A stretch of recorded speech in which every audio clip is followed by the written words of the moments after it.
Okay, so we've got the one sample we took down at the Potomac Science Center. This was a 44 micron sample. You can see that we have a little bit more than 500 milliliters. So the first thing we're going to do is figure out V1, which is the total volume in the bottle. Like always mixing it up, sort of a constant thing. This has a pretty big opening, and so I can make this work. Okay, so I'm right at 500. You can sort of see from the back that we've got a lot in this sample, a lot more than I was expecting. I also see some really big pink stuff, which might be chronomid. But I see a lot of little pink things. So these are organisms that were dyed. Some of it may be algae, but it looks like I'm probably going to want to take a subsample and not process the whole thing. So I'm probably going to go with that 200 milliliter subsample on this one, and then we'll maybe only concentrate it by half. 100 milliliters. So we'll see. So I've got 500, but there's more in my bottle, and I have to get the total volume. So I'm going to use this large beaker to dump this.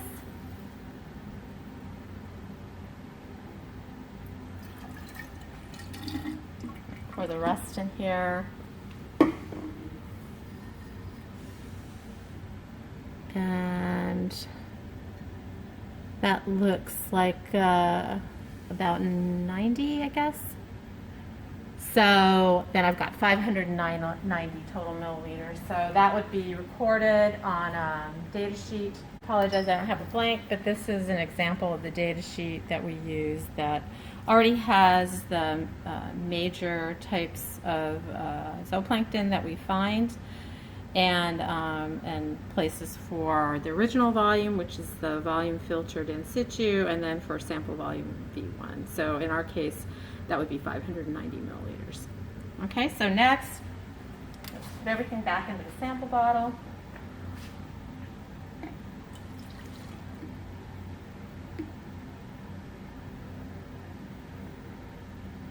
Okay, so we're putting the rest of the sample with gloves this time. I don't want my hands to turn pink.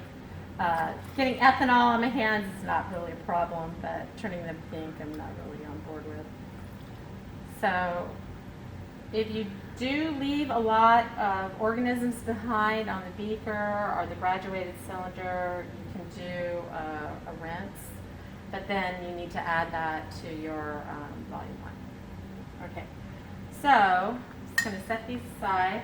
They're going to be rinsed before we process the next sample.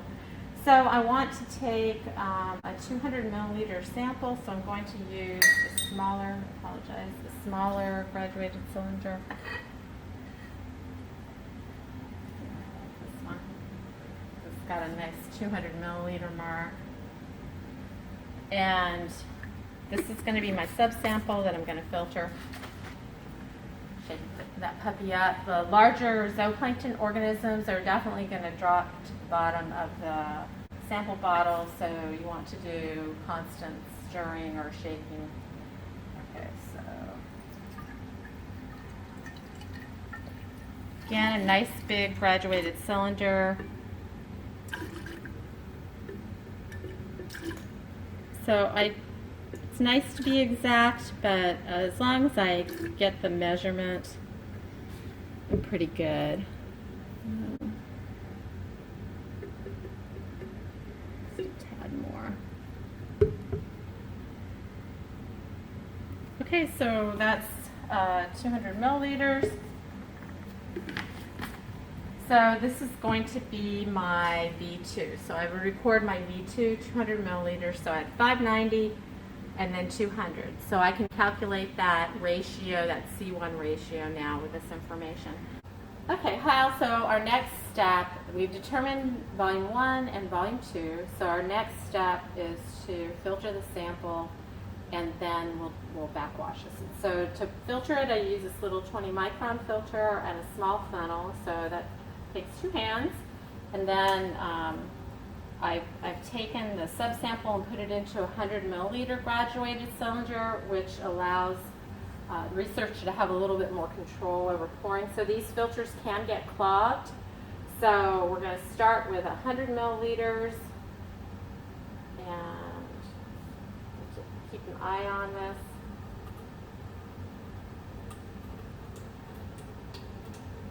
Okay, stop. Sorry. Sorry. Now try not to do that. Okay. So you need to be really careful and control your pour. And so both people need to be working together, sort of a learning experience here, to make sure that you say stop before it's too late, because you don't want to lose part of your sample in the funnel. Okay. And pour slowly enough okay, to be able to stop on time.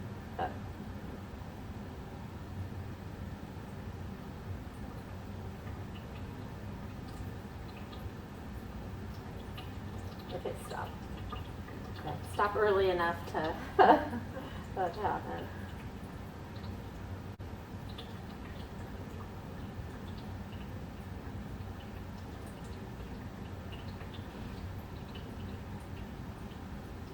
Okay, a little bit more.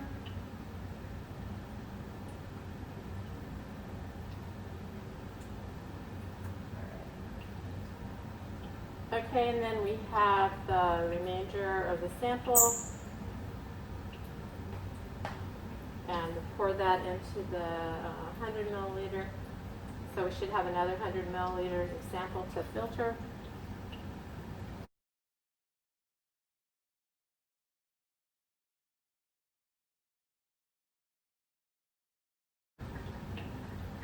Okay, stop. Okay, so one of the things, and a good reason to wear gloves, that you can see that there's nice flow, but you can speed it up some by just tapping on filter like we did at the Potomac Science Center.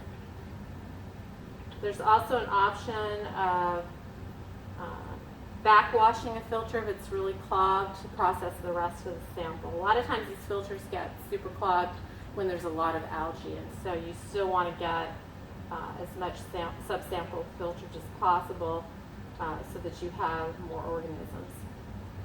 Okay.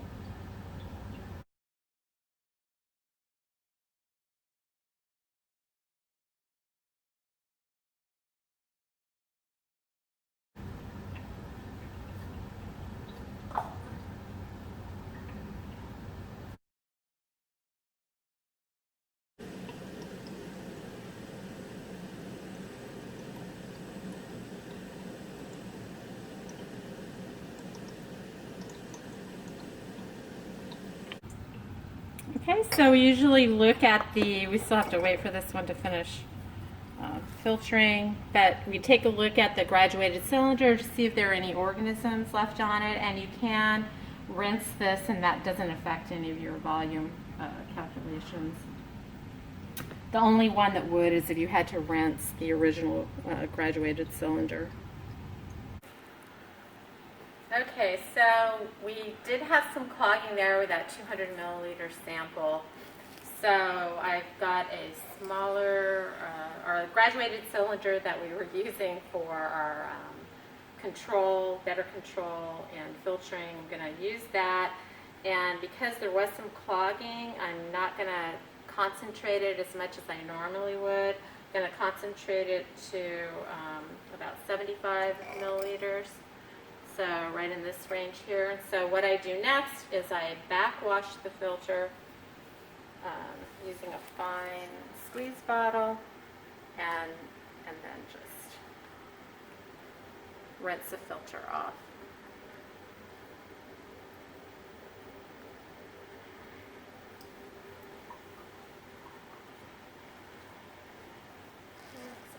A few organisms on the sides. Sometimes it helps to have, this isn't normally a good two-person operation. You can do a two-handed squeeze on the bottle.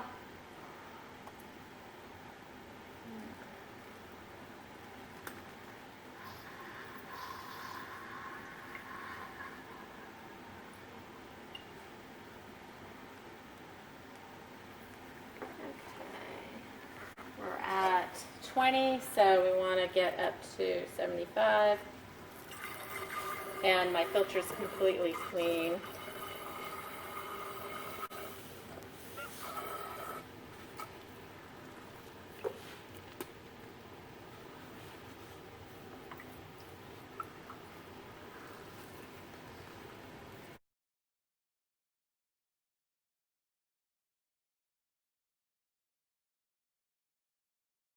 So that's right about at 75. I have perfect control there. Mm-hmm.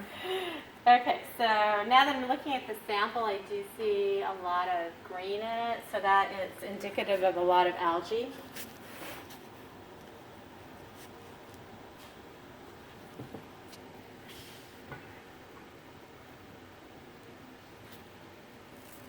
So the next step in this process is to pour the sample into a beaker.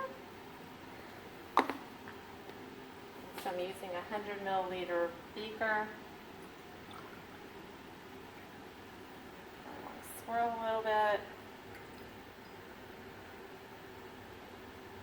So if you have multiple samples going, it's a good idea to label the beaker so that you know which sample is which, and this is frequently the case. We usually have a couple samples that we're processing, and you obviously can't tell which sample it is unless you label the beaker. Okay, so the next thing we're going to do is prep the slide. So we take a disposable pipette and we actually cut the end diagonally. This helps with the dripping and ensuring that larger organisms don't get stuck at the tip of the pipette.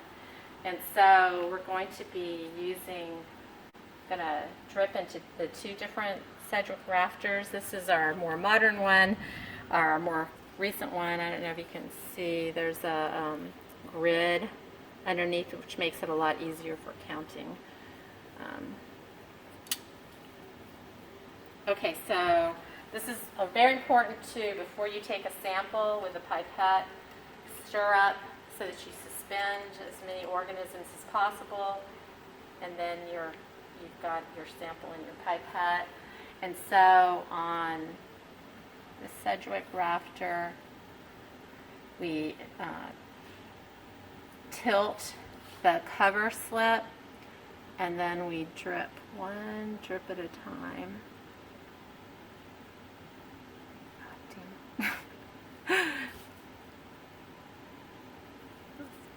Sample there. I'm going to go over here.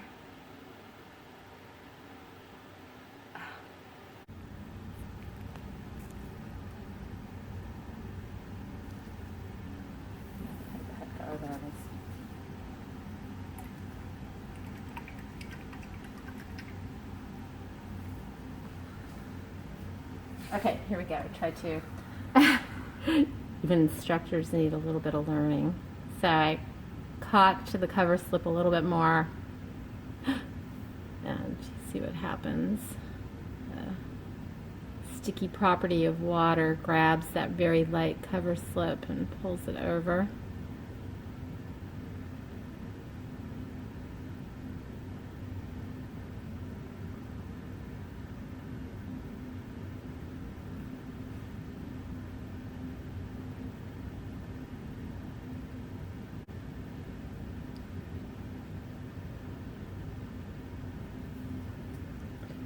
Just a little bit more in there.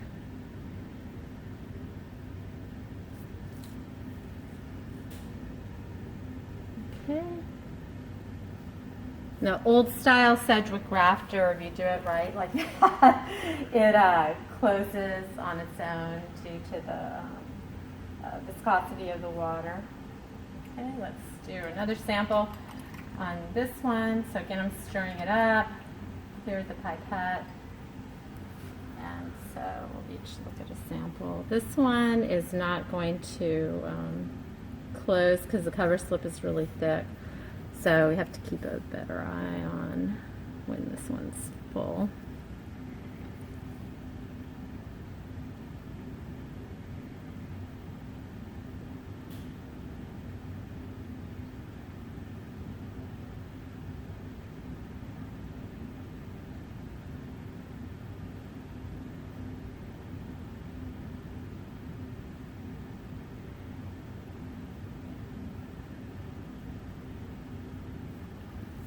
Okay. We got a little air bubble.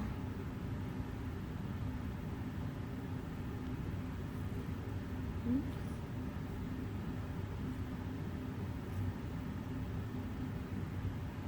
Okay, and if you have any water droplets on the top, you want to use, gently use a chem wipe. Those are a problem because you'll definitely have some obstruction as a result of the droplets. Okay, so our slides are ready, so let's go look at our samples under the microscope.